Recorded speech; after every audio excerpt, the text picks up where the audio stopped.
Hey guys, welcome to the mining Gyan. मेरा नाम है देवेंद्र सिंह तोमर और आज हम पढ़ने जा रहे हैं सीएमआर 2017 का chapter number 15 machinery plants and equipments के बारे में हम इसमें पढ़ेंगे। और अगर अब मैं आपको बता दूं, अगर अभी तक आपने गूगल प्ले स्टोर से माइनिंग ज्ञान का ऐप डाउनलोड नहीं किया तो जल्दी से जाकर डाउनलोड करिए। वहां पर ईसीएल का कोर्स स्टार्ट हो चुका है और आपको उसके साथ ही रिवीजन क्लासेस भी देखने को मिलेंगी, जो कि to the point quick revision कराया जा रहा है, वो भी लाइव। तो हर एक चीज आपको लाइव मिलेगा वहां पर, तो जल्दी से जाइए, ज्वाइन करिए। ठीक है, तो चलिए शुरू करते हैं। आज का हमारा पहला क्वेश्चन देखते हैं। तो क्वेश्चन नंबर 1, जिसमें कि ये पूछता है what is the maximum time period for which CIM can permit the use of non flame proof operators और equipment in any mine of the first degree gassiness. बोल रहा है कि कोई भी नॉन फियरी सीम या फिर कोई भी फर्स्ट डिग्री की गैसी माइन है, मान लो कोई भी, बेसिकली नॉन फियरी सीम वर्ड का यूज नहीं किया है, फर्स्ट डिग्री की गैसी माइन है, तो वहां पर अगर चीफ इंस्पेक्टर जो है तो किसी नॉन फ्लेम प्रूफ, वैसे तो non flame proof operators use नहीं करना है। आप कौन सा ऑपरेटर्स यूज करना है? सिर्फ फ्लेम प्रूफ, है ना, अज्वलनशील। लेकिन नॉन फ्लेम प्रूफ अगर ऑपरेटर्स यूज करने के परमिशन देता है या फिर कोई भी ऐसी इक्विपमेंट यूज करने की परमिशन देता है चीफ इंस्पेक्टर, तो कितने मैक्सिमम कितने समय तक के लिए उस माइंस में वो ऑपरेटर्स यूज किया जा सकता है। उसके बाद आपको फ्लेम प्रूफ लाना कंपलसरी है। ठीक है। तो चलिए देखते हैं हमारे पास ऑप्शंस क्या हैं। 1 महीने के लिए, या फिर 3 महीने के लिए, या फिर 6 महीने के लिए, या फिर 1 साल के लिए। वीडियो को पॉज करके आप सभी का आंसर्स दे सकते हैं।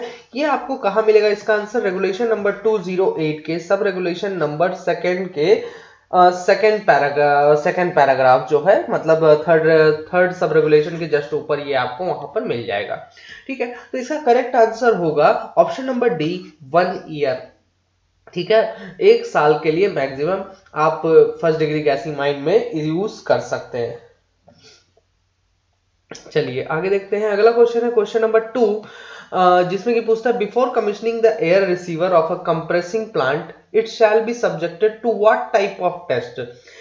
कंप्रेसिंग प्लांट का जो एयर रिसीवर है उसको लगाने के पहले, उसको कंप्रेसर में लगाने के पहले हमें उस एयर रिसीवर को किस टाइप के टेस्ट से पहले, मतलब पहले वो टेस्ट होगा उसका एयर रिसीवर का, उसके बाद उसे कमीशन करेंगे, उसके बाद उसे कंप्रेसिंग जो प्लांट है उसमें लगाएंगे। तो वो कौन सा टेस्ट होता है, उस टेस्ट का नाम बताना है। पहला है हाइड्रोलिक टेस्ट, दूसरा लैब टेस्ट, या फिर फ्रैक्चर टेस्ट, या फिर प्रेशर टेस्ट। इसका करेक्ट आंसर क्या होगा? तो आपका करेक्ट आंसर है हाइड्रोलिक टेस्ट, ए हाइड्रोलिक टेस्ट। इसका आंसर आपको कहां मिल जाएगा? रेगुलेशन नंबर 210 के सब रेगुलेशन नंबर 3 में इसका आंसर आपको मिल जाएगा। ठीक है, चलिए आगे बढ़ते हैं, अगला क्वेश्चन देखते हैं। क्वेश्चन नंबर 3, जिसमें कि ये बोलता है at what intervals hydraulic test of the air receiver shall be done. Air receivers का जो हाइड्रोलिक टेस्ट है कितने इंटरवल्स में होना चाहिए? ठीक है, कितने इंटरवल्स में होना चाहिए? देखो, अब इसमें आपके पास ऑप्शंस हैं। 1 महीने में, हर 1 महीने में करना है, या फिर कम से कम 1 साल में एक बार तो कर ही दो, या फिर कम से कम 2 साल में एक बार कर दो, या फिर कम से कम 3 साल में एक बार तो कर ही दो, है ना। तो कितने समय में एक बार हाइड्रोलिक टेस्ट होना चाहिए इस एयर रिसीवर का? तो इस एयर रिसीवर का हाइड्रोलिक टेस्ट कम से कम 3 साल में एक बार होना चाहिए। Option number D is right answer. और इसका भी आंसर आपको कहां मिल जाएगा? रेगुलेशन नंबर 210 के सब रेगुलेशन नंबर 3 में इसका आंसर आपको मिल जाएगा। चलिए आगे देखते हैं। Which certificate a person shall hold, which certificate a person shall hold who supervises और operates any electrical machinery in second और थर्ड डिग्री गैसीनेस। अगर कोई पर्सन कोई मशीनरी या फिर इलेक्ट्रिकल मशीनरी का सुपरवाइज करता है या फिर ऑपरेट करता है सेकंड या फिर थर्ड डिग्री गैसीनेस में कोई भी आदमी, तो उस आदमी के पास कौन सा सर्टिफिकेट होना कंपलसरी है? Option number A sirdar certificate, option number B overman certificate, option number C gas testing certificate, या फिर option number D first aid certificate. तो इसका करेक्ट आंसर होगा गैस टेस्टिंग सर्टिफिकेट। इसका आंसर आपको कहां मिल जाएगा? रेगुलेशन नंबर 213 के सब रेगुलेशन नंबर 2 में इसका आंसर आपको मिल जाएगा। ठीक है, हाँ, पिछले क्वेश्चन का मैं थोड़ा सा आपको बता दूं कि वहां पर जो एयर रिसीवर की बात हुई थी, तो एयर रिसीवर में जो हाइड्रोलिक टेस्ट होता है ना, वो हाइड्रोलिक टेस्ट में भी एक क्वेश्चन बन सकता होता है कि आखिर मैक्सिमम कितने प्रेशर पे हाइड्रोलिक टेस्ट। भाई देखो, एक तो चीज है कि आपको हाइड्रोलिक टेस्ट करना है, ठीक है। अब हाइड्रोलिक टेस्ट में क्या होता है कि भैया हम उसमें हाइड्रोलिक प्रेशर डालते हैं।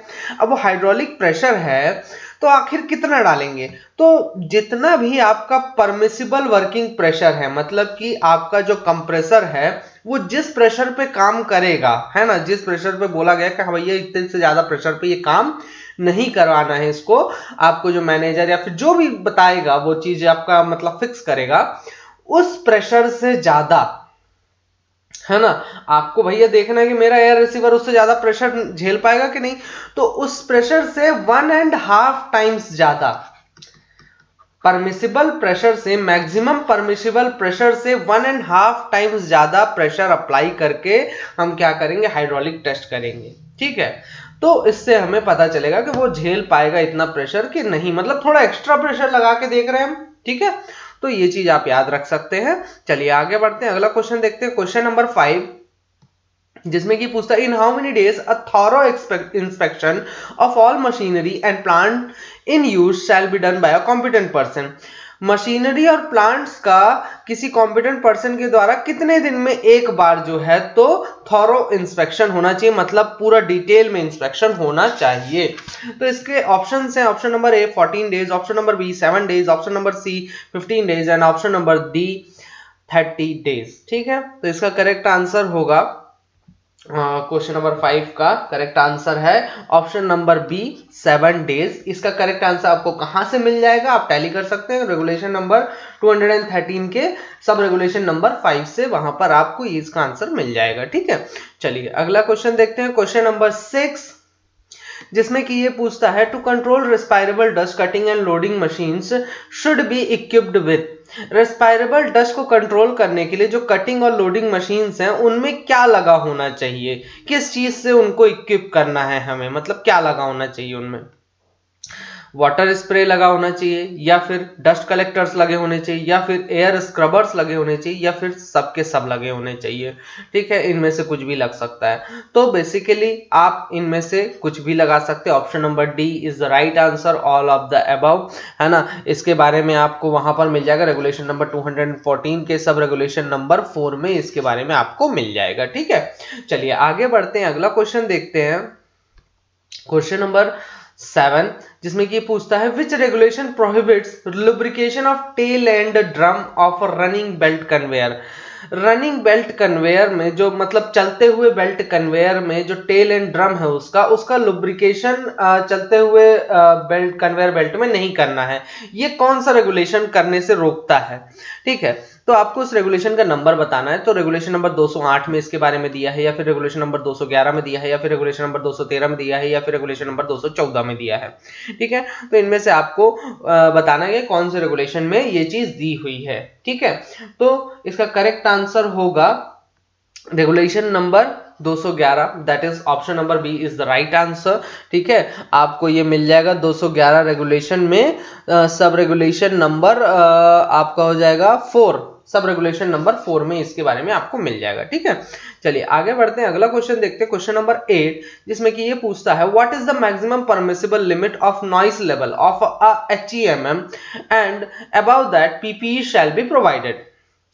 बेसिकली पूछ रहा है कोई भी HEMM जो हैवी अर्थ मूविंग मशीनरीज हैं उनका अगर आप इस्तेमाल कर रहे हैं माइंस में, तो उनमें से जो साउंड प्रोड्यूस होना चाहिए, तो मैक्सिमम कितना साउंड प्रोड्यूस होना चाहिए, परमिसिबल लिमिट क्या। अगर कोई 8 घंटे काम कर रहा है तो मैक्सिमम उस 8 घंटे का जो एवरेज निकलना चाहिए साउंड का वो कितना निकलना चाहिए, है ना। अगर उससे ज्यादा साउंड प्रोड्यूस कर रहा है तो हमें personal protective that is PPE personal protective equipment provide कराना कंपलसरी है अगर उससे ज्यादा साउंड प्रोड्यूस हो रहा है। तो परमिसिबल लिमिट क्या है, मैक्सिमम लिमिट कितना साउंड प्रोड्यूस कर सकता है कोई भी HEMM on an average for 8 hours, ठीक है।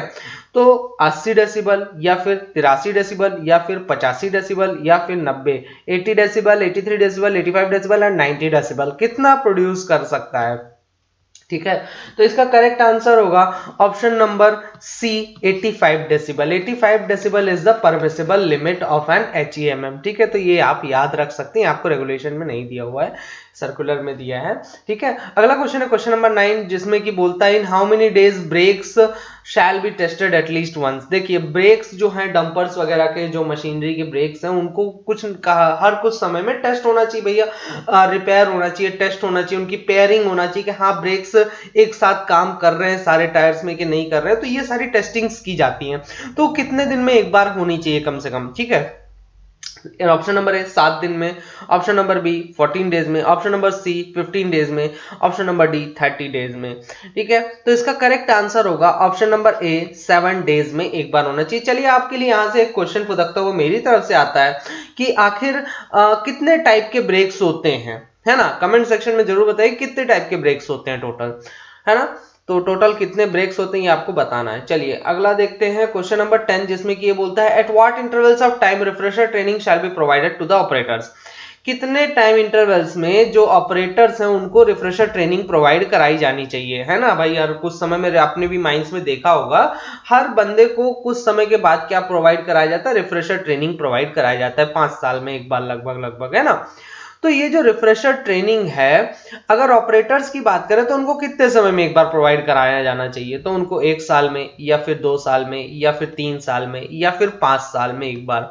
ठीक है, तो रिफ्रेशर ट्रेनिंग आप कितने समय में प्रोवाइड कराएंगे, हर 2 साल में कम से कम एक बार इनको रिफ्रेशर ट्रेनिंग प्रोवाइड करा दीजिए। Option number B is the right answer. ठीक है, हाँ डंपर के ब्रेक्स की बात किया हूं मैंने उसमें, तो डंपर के ब्रेक्स ही बताना है, क्वेश्चन नहीं करना है कि भैया किसके ब्रेक्स बताने हैं।